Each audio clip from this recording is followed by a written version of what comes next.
اهلا بيكم في حلقة جديدة من قناة مع بعضينا. النهاردة وبسرعة هنعمل بوكيت جيك هول او اداة حفر الثقوب المائلة للتثبيت السريع بين خشبتين متعامدين.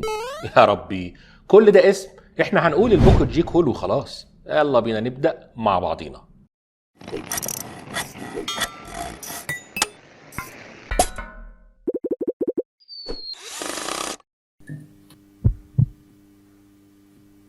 من سدابة مربعة 2 بوصة تقريبا هنحتاج قطعة طولها 8 أو 9 سنتي مشطوفة ومتنعمة على الشعرة، وهنحتاج مواسير كروم مثلا تكون فتحتها الداخلية 9 ملي، 8 10 بالكتير، وهنقص منها قطعتين أطول هبابة من الخشبة الصغيرة اللي قصيناها. باستعمال الصاروخ مع مراعاة وسائل الأمن والسلامة اللي شرحناهم قبل كده هنقص قطعتين من الماسورة.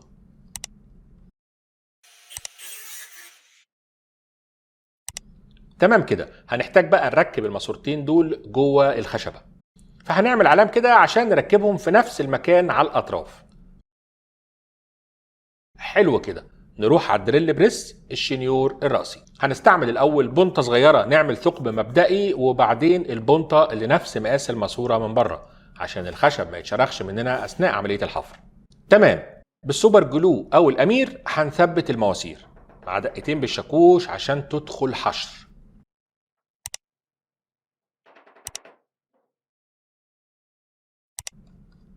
قربنا اهو. باستعمال بقى اي منقله عندك هنظبطها على زاويه 15 درجه او 75، الاتنين واحد، وهنعوز نرسم ميل بالشكل ده كده. هنقص بقى الجزء ده باستعمال منشار الاركت. المهم انك تستعمل السلاح المناسب لقص خشب محشي معدن، سلاح متعدد مثلا او سلاح ألمونيوم، عشان تضمن ياكل في الخشب والكروم سوا سوا. نثبت بقى البوكت ونقصه بالمنشار.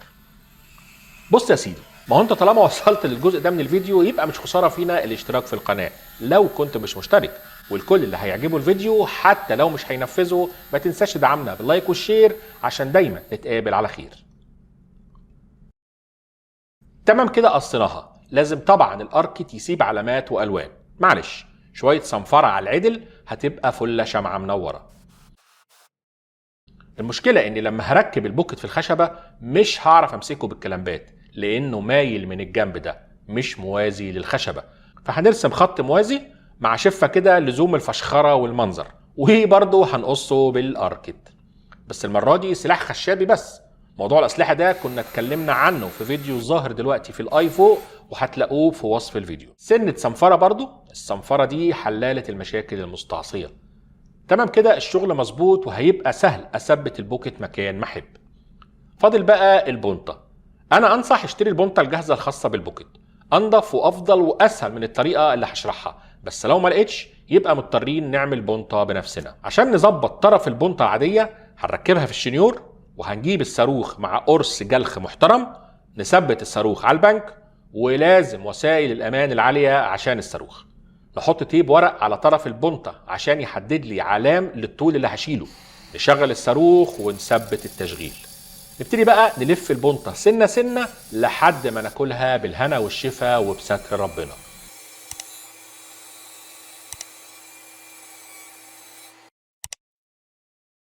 كده اكلنا البونطه وبقت بطرف مدبب.